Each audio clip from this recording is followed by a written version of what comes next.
One of my favorite quotes comes from Romeo and Juliet. What's in a name? That which we call a rose by any other name would smell as sweet. Romeo and Juliet come from two noble families whom have a well-documented history of conflict. Because of this, it's tradition that neither family has anything to do with the other. Juliet uses this metaphor to argue that no matter what name Romeo has, he is the love of her life. So the question remains, what's in a name?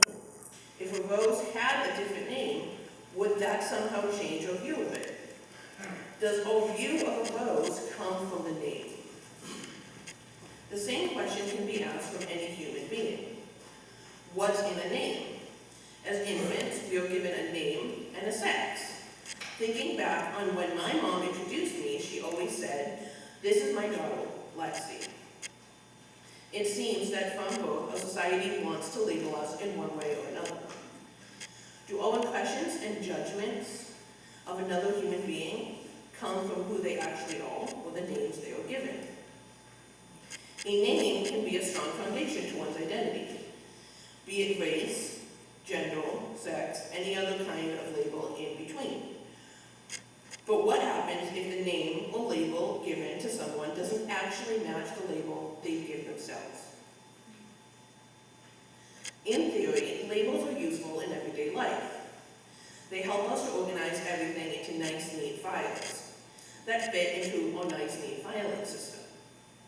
The problem is, what happens if one person's filing system is different than another's? What if the qualifications for one file to be in a certain folder differ from person to person? This is an important question. Are the labels given to a person for the comfort of the person doing the labeling, or the comfort of the person being labeled? And who decides the right label? I have struggled with this my whole life. I was 3 when my parents moved to this country from Venezuela. In Venezuela, they were often seen as outcasts because of their lighter skin. So when they moved to the U.S., especially in what was primarily a white town in New England, they thought things would be different. Well, we failed to realize that in this small New England town, the labels everyone got of diverse people came from Hollywood movies. So when the town labeled as Stepford by many of its neighbors, and a neighborhood known within the town as Wisteria Lane, my dad, a white man who spoke Spanish, was apparently a Colombian drug lord or CIA agent. In a much more serious accusation, my mom, and I actually had people that said this to me, my mom, who also spoke German as well as Spanish, was from a family of Nazis who escaped from Germany to Latin America. People actually believed these rumors, all because we were a little different than what the town was. These rumors, outrageous and historically untrue, still haunt me to this day. They made me hate being different. They made me want to fit into the small town New England mold, be apple pie American, as some people said to me. At the same time, I also got labeled a different learning disability almost every year, because no one knew how to handle me. With little bits of different learning disabilities, I didn't quite fit into any one label. The silver lining was that because of the special classes I got, I learned to organize my brain, more than some other kids might have. To me, being organized would erase that label of special ed I had stamped across my forehead. It worked, too. By high school, I was labeled as one of the smart kids, the Hermione Granger of my class. Even with this outer perfect appearance, I didn't feel small. Inside, I was just that same stupid special ed kid I had been when I was young. I had just discovered ways in which to make myself seem small, seem like I had a life perfectly organized and structured. I became obsessed with organizing. This got me yet another diagnosis, OCD.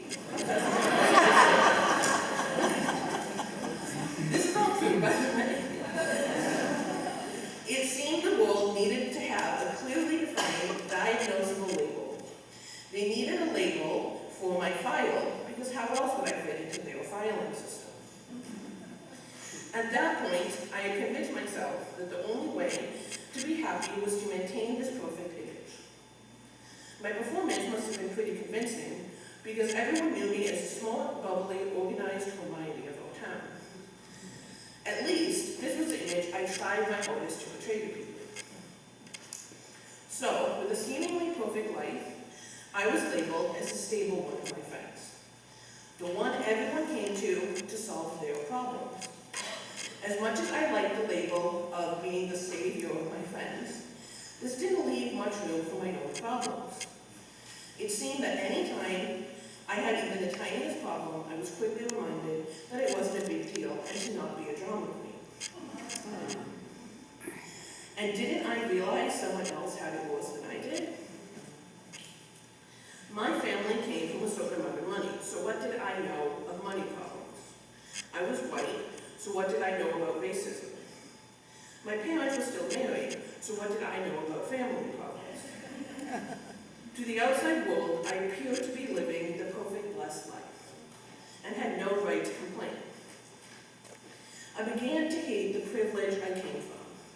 It was something that people both praised and denounced simultaneously.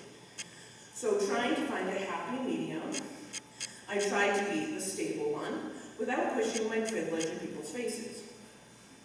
In my traditional style, which had become almost a ritual at this point, I flashed a smile and pretended that everything was okay. The more pain I felt inside, the more perfect I tried to seem on the outside.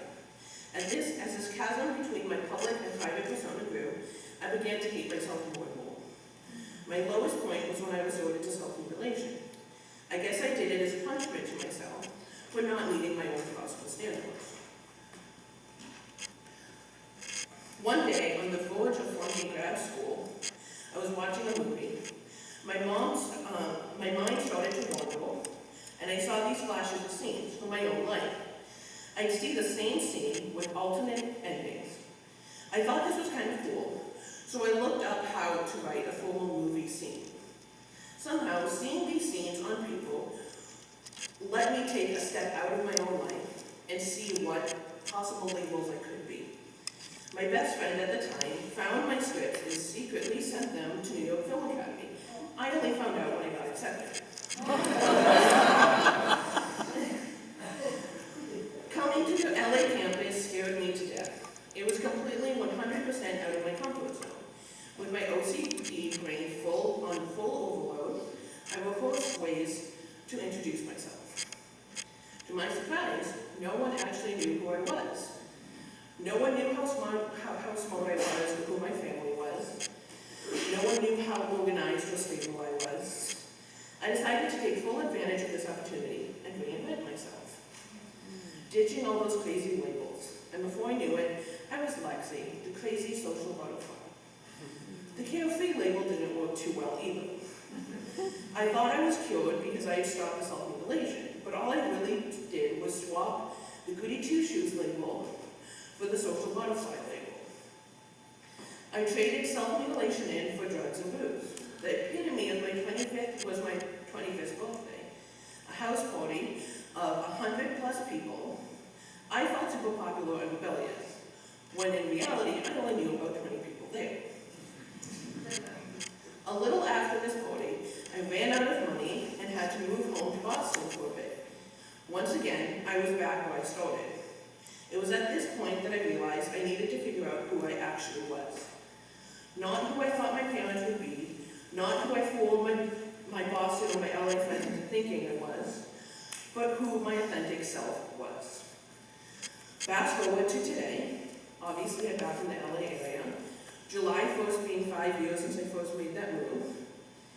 When I look back on the past 5 years, I am completely different than I was back then.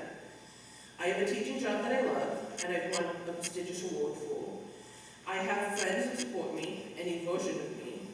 And my last birthday was 2 good friends in a Thai restaurant. And a potluck surprise party at work. Definitely not as grand a social event, but at least I know everyone there and have happy memories to relive. I guess now I just feel balanced. I'm telling you this story for 2 reasons. The first is perhaps slightly selfish. But I figured that if I made this proclamation to all of you, maybe it would give those scary demons in my head less power. However, I have a second reason. I'm hoping that this story is an example of how labels can really affect someone. I have always been jealous of those people who can confidently claim a label, be it a certain race, gender, sexuality, personality, faith, or anything in between. If you have a label that you wholeheartedly connect with, wear that label proudly. Choose who you want to be and be that person. There is only one person who can be authentically you. If you change that person to be anyone else, it becomes a make-believe version of you. It becomes the label someone has created for you. So to answer the question I posed at the beginning of the sermon, who are labels created for?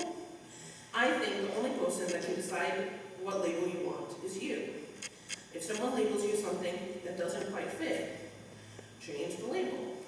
Or better yet, throw the label away and go with an air of mystery. I have yet to find a label that I am fully comfortable using for myself. Maybe the only label I need is Lexi, and I guess I'm okay with that. Please join me by singing hymn number 1013, Open My Heart to the Healing.